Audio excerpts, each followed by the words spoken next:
नमस्ते टेक प्रेमियों, welcome to take ज़िकार। अगर आप एक टेक एंथुसियास्ट हैं तो आपको इन्फिनिक्स एक्सपैड 20 तो देखना ही चाहिए। ये एक 11 इंच का पावर हाउस है जो AI ब्रिलियंस से भरा हुआ है। ये स्लीक 11 इंच टैबलेट सिर्फ दिखने में ही अच्छा नहीं है। Full HD plus IPS LCD और स्मूथ 90 हर्ट्ज रिफ्रेश रेट के साथ हर स्वाइप मक्खन जैसा स्मूथ लगता है। लेकिन रुकिए, और भी बहुत कुछ है। एक्सपैड 20 में MediaTek Helio G88 चिपसेट की पावर है, जिससे मल्टीटास्किंग एकदम आसान हो जाता है। और 8 GB रैम और 256 GB स्टोरेज तक के ऑप्शंस के साथ आपके पास स्पेस की कभी कमी नहीं होगी। डिजिटल असिस्टेंट चाहिए? एक्सपैड 20 में आपके लिए है फोलैक्स, जो ChatGPT से पावर्ड है। वॉइस, टेक्स्ट, इमेजेस और डॉक्यूमेंट्स को तुरंत ट्रांसलेट करें। इसके अलावा वेबसाइट्स, गेम्स और एप्स बनाएं सीधे अपने टैबलेट से AI प्रोग्रामिंग टूल का इस्तेमाल करके। और सबसे बढ़िया बात, एक जबरदस्त 7000 mAh की बैटरी जो आपको पूरे दिन चलाएगी, रिवर्स चार्जिंग सपोर्ट के साथ, ताकि आप अपने दूसरे डिवाइसेस को भी पावर अप कर सकें। ये stellar grey, forest green, dreamy purple और राइजिंग रेड कलर्स में अवेलेबल है। इन्फिनिक्स एक्सपैड 20 इनोवेशन आपके हाथों में। स्मार्टफोन के दीवानों के लिए एकदम एक्साइटिंग न्यूज। iQOO 15 इस फॉल में धूम मचाने के लिए तैयार हो रहा है। इसका जो प्रीडेसेसर था iQOO 13, वो क्वालकॉम का स्नैपड्रैगन 8 Gen Elite फीचर करने वाले पहले फोन्स में से था। और उसी सक्सेस को आगे बढ़ाते हुए iQOO 15 आपके मोबाइल एक्सपीरियंस को और भी एलिवेट करने के लिए सेट है। चलो डिटेल्स में डाइव करते हैं। इनसाइडर लीक्स के अकॉर्डिंग iQOO 15 में होगा एक stunning Samsung made 6.85 inch 2K display. ये सिर्फ कोई आम स्क्रीन नहीं है। उम्मीद है कि यह एक LTPO AMOLED पैनल होगा, जिसमें advanced LIPO, low injection pressure over moulding, display packing process का यूज होगा। इसका मतलब है स्लिमर बीजल्स और एक ज्यादा इमर्सिव व्यूइंग एक्सपीरियंस। लेकिन अपग्रेड्स यहीं खत्म नहीं होते। रूमर्स हैं कि iQOO 15 में एक पेरिस्कोप कैमरा मॉड्यूल फीचर करेगा, जो iQOO 13 के 2x टेलीफोटो लेंस से एक सिग्निफिकेंट स्टेप अप है। इमेजिन करो, दूर के सब्जेक्ट्स को क्रिस्टल क्लियर प्रिसिजन के साथ कैप्चर करना, और आपको पूरे दिन पावर्ड रखने के लिए इसमें उम्मीद है एक hefty 7000 mAh की बैटरी होगी। ऑफिशियल लॉन्च के करीब आते ही और अपडेट्स के लिए स्टे ट्यून्ड रहिए। iQOO 15 स्मार्टफोन वर्ल्ड में एक गेम चेंजर बनने जा रहा है। Vivo A30 सीरीज कल इंट्रोड्यूस हुई थी और इसके साथ ही कंपनी ने एक नया टैबलेट अनवेल किया जिसकी सब लोग बात कर रहे हैं। मिलिए Vivo PadUp से एक ऐसा डिवाइस जो लगभग हर पहलू में iQOO PadUp जैसा ही है, मेमोरी कॉन्फ़िगरेशन से लेकर प्राइसिंग तक। Vivo ब्रांडेड पैडअप और iQOO ब्रांडेड पैडअप के बीच सिर्फ एक ही फर्क उनके कलर ऑप्शंस में है। Vivo पैडअप में Dimensity 9300 प्लस चिपसेट लगा है और इसमें 3 रैम वेरिएंट्स मिलते हैं, 8 GB, 12 GB और 16 GB। इसमें 3 स्टोरेज ऑप्शंस भी मिलते हैं, 128 GB, 256 GB और 512 GB, जो 4 मेमोरी कॉम्बिनेशंस में बंटे हुए हैं। टैबलेट में 12.1 इंच का LCD है, जिसका रिफ्रेश रेट 144 हर्ट्ज तक है और 2800 x 1968 पिक्सल का रेजोल्यूशन है, जो एक स्मूथ और वाइब्रेंट डिस्प्ले पक्का करता है। कैमरा सेटअप में एक सर्कुलर आइलैंड है, जिसमें पीछे की तरफ एक 8 MP का कैमरा है और सामने की तरफ 5 MP का सेंसर है, जो वीडियो कॉल्स और सेल्फीज के लिए परफेक्ट है।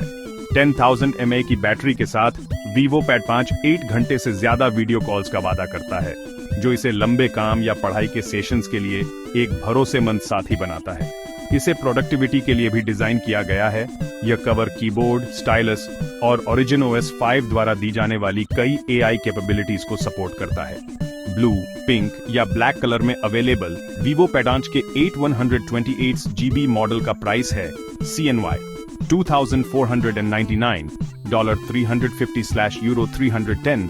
8256 GB मॉडल का CNY $2,799, $390 €350। 12256 GB मॉडल का CNY $3,099, $430 €380 और 16512 GB मॉडल का CNY $3,499, $485 €430 है। लेकिन यह ध्यान रखना जरूरी है कि यह टैबलेट शायद चीन के बाहर नहीं बिकेगा। और अपडेट्स के लिए बने रहिए, जैसे जैसे हम टेक की दुनिया में लेटेस्ट इनोवेशंस को एक्सप्लोर करते रहेंगे। और अब चलो स्मार्टफोन की दुनिया में चलते हैं। रूमर्स का बाजार गर्म है हाईली एंटिसिपेटेड Xiaomi 16 के नए लीक्स को लेकर। Thanks to prolific Vivo account Digital Chat Station, हमारे पास कुछ एक्साइटिंग डिटेल्स हैं शेयर करने के लिए। लीक के अकॉर्डिंग Xiaomi 16 में होगा Snapdragon 8 Elite 2 चिपसेट, जो देगा top notch performance. Camera setup भी उतना ही इंप्रेसिव है, जिसमें है 350 MP रियर कैमरास, एक main camera 1/1, 3 inches type sensor के साथ एक अल्ट्रा वाइड और एक टेलीमैक्रो। इंटरेस्टिंग बात यह है कि टेलीमैक्रो को पेरिस्कोप नहीं बताया गया है, जैसा कि पहले रूमर था। फोन में उम्मीद है कि 6500 mAh से ज्यादा की सब्सटैंशियल बैटरी कैपेसिटी होगी, जिससे लॉन्ग लास्टिंग यूसेज मिलेगा। डिस्प्ले होगा 6.3 इंच का flat OLED panel thin bezels के साथ, जो देगा इमर्सिव व्यूइंग एक्सपीरियंस। Xiaomi 16 के इलस्ट्रेटिव रेंडर्स भी सामने आए हैं, जिससे हमें इसके स्लीक डिजाइन की एक झलक मिली है। Qualcomm सितंबर के एंड में Snapdragon 8 Elite 2 को ऑफिशियल करने वाला है, तो सरप्राइज मत होना अगर Xiaomi महीने के एंड से पहले 16 को अनवेल कर दे। हमेशा की तरह और अपडेट्स के लिए स्टे ट्यून्ड, हम आपके लिए टेक इनोवेशंस में लेटेस्ट लाते रहेंगे। अपने थॉट्स नीचे कमेंट्स में बताना मत भूलना। और अब चलिए सैमसंग के आने वाले Galaxy Z Flip 7 के बारे में कुछ दिलचस्प खबरें देखते हैं। इसके चिपसेट की कहानी एक रोलर कोस्टर राइड से कम नहीं रही है। शुरू में रूमर्स थे कि सैमसंग का Exynos 2500 ग्लोबली यूज होगा, फिर बातें उड़ने लगीं कि ये चिपसेट सिर्फ कोरिया के लिए एक्सक्लूसिव होगा। लेकिन अब हाल ही के फर्मवेयर फाइल्स के अनुसार ऐसा लगता है कि Galaxy Z Flip 7 यूएस में भी Exynos 2500 से ही पावर्ड होगा। ये बात खास तौर पर ध्यान देने वाली है, क्योंकि ट्रेडिशनली नॉर्थ अमेरिका को हमेशा स्नैपड्रैगन वेरिएंट ही मिलता आया है। लेकिन ऐसा लगता है कि सैमसंग इस बार कुछ हटके कर रहा है। हालांकि ये लीक्स और रूमर्स का सफर काफी वाइल्ड और कंफ्यूजिंग रहा है, साइंस तो यही इशारा कर रहे हैं कि Exynos 2500 आखिरकार Flip 7 में अपना डेब्यू करेगा। लेकिन इन डिटेल्स को कंफर्म करने के लिए सैमसंग के अर्ली जुलाई में होने वाले ऑफिशियल अनाउंसमेंट का इंतजार करना सबसे अच्छा है। तब तक स्टे ट्यून्ड रहिए, क्योंकि हम आपको सभी लेटेस्ट डेवलपमेंट्स पर अपडेट देते रहेंगे। अपने थॉट्स नीचे कमेंट्स में शेयर करना मत भूलना। एक सरप्राइजिंग ट्विस्ट में Oppo फिर से स्पॉटलाइट में आ गया है। ऐसा लगता है कि उनके फ्लिप स्टाइल फोल्डेबल लाइनअप में एक न्यू एंट्री के साथ Find N5 फ्लिप का डिजाइन शायद YPO में एक रीसेंट पेटेंट फाइलिंग के जरिए लीक हो गया है। Oppo का पिछला flip style foldable the Find N3 flip 2023 में लॉन्च हुआ था, जिससे कई लोग सोचने लगे थे कि क्या कंपनी ने इस इनोवेटिव फॉर्म फैक्टर को छोड़ दिया है। लेकिन ये न्यू पेटेंट फाइलिंग एक ऐसा डिजाइन दिखाता है जो फ्लिप लाइन के एस्थेटिक पर कायम रहता है और साथ ही कुछ इंटरेस्टिंग चेंजेस इंट्रोड्यूस करता है। पेटेंट इमेजेस में दिखता है कि कवर स्क्रीन एक तरफ पोजीशन किया गया है और उसके बगल में 3 कैमरास अरेंज्ड हैं। ये सेटअप Find N3 फ्लिप की याद दिलाता है, लेकिन एक ट्विस्ट के साथ कैमरास एक बड़े आइलैंड का हिस्सा है, जो इसे थोड़ा सैमसंग जैसा लुक देता है। MSE की बात यह है कि कवर डिस्प्ले अपने प्रेडेसेसर की तुलना में बड़ा लगता है, जो बेहतर यूजेबिलिटी के लिए इन स्क्रीन्स को बड़ा करने के मार्केट ट्रेंड के साथ अलाइन करता है। हालांकि ये लीक्ड इमेजेस काफी कंपेलिंग हैं। ये ध्यान रखना इंपॉर्टेंट है कि कंपनीज अक्सर ऐसे पैटर्न्स फाइल करती हैं जो कभी प्रोडक्शन तक नहीं पहुंचते। तो क्या इसका मतलब है कि Oppo Find N5 फ्लिप आने वाला है? ये तो वक्त ही बताएगा। हमेशा की तरह हम आपको लेटेस्ट न्यूज से अपडेटेड रखेंगे। हमें अपने थॉट्स नीचे कमेंट्स में बताएं।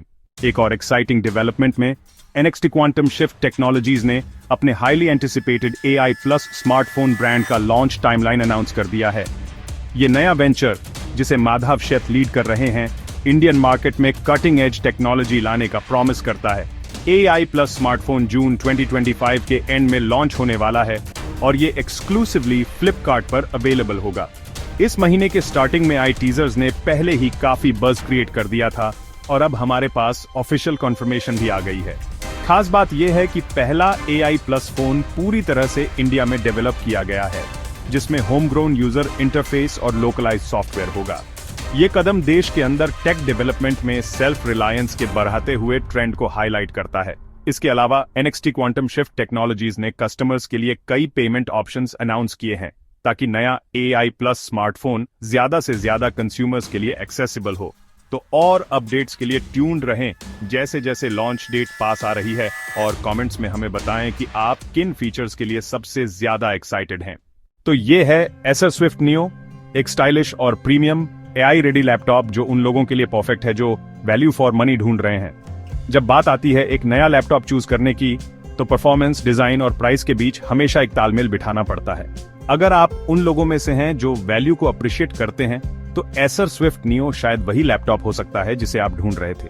अपने स्लीक डिजाइन, पावरफुल परफॉर्मेंस और cutting edge AI driven features के साथ यह लैपटॉप स्टूडेंट्स, प्रोफेशनल्स और बडिंग कंटेंट क्रिएटर्स के लिए आइडियल है, जिन्हें एक वर्सटाइल डिवाइस चाहिए जो सब कुछ हैंडल कर सके और साथ ही ग्रेट दिखे और अफोर्डेबल भी हो। चलिए देखते हैं कि इसमें क्या क्या ऑफर है। इसके अल्ट्रा स्लिम प्रोफाइल से लेकर इसके वाइब्रेंट डिस्प्ले तक, एसर स्विफ्ट नियो को इंप्रेस करने के लिए डिजाइन किया गया है।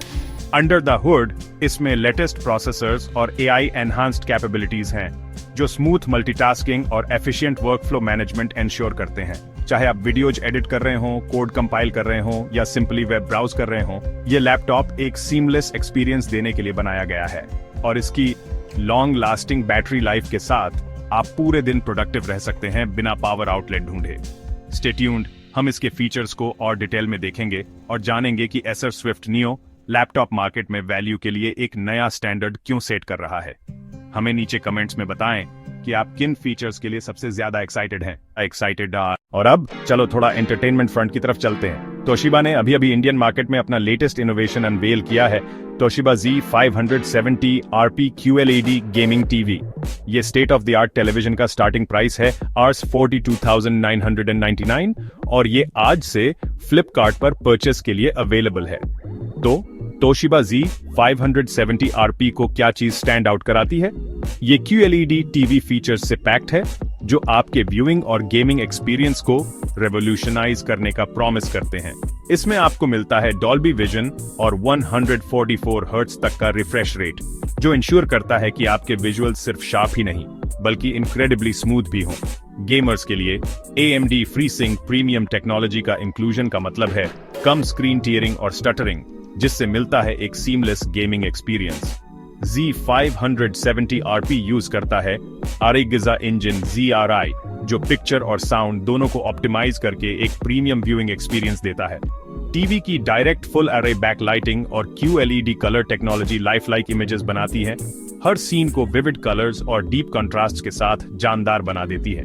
लेकिन इतना ही नहीं, Z570 RP में एक डेडिकेटेड गेम डेक इंटरफेस भी है, जो खास तौर पर गेमर्स की जरूरतों को पूरा करने के लिए डिजाइन किया गया है। ये इंटरफेस गेमिंग मोड्स और सेटिंग्स तक इजी एक्सेस देता है, जिससे आपको बेस्ट पॉसिबल गेमिंग एक्सपीरियंस मिले। इन कटिंग एज फीचर्स के साथ Toshiba Z570 RP QLED gaming TV सिर्फ एक टेलीविजन नहीं है, ये एक एंटरटेनमेंट पावर हाउस है। हमें नीचे कमेंट्स में बताएं कि क्या आप इस न्यू गेमिंग टीवी को पाने के लिए एक्साइटेड हैं और किस फीचर का आपको सबसे ज्यादा इंतजार है।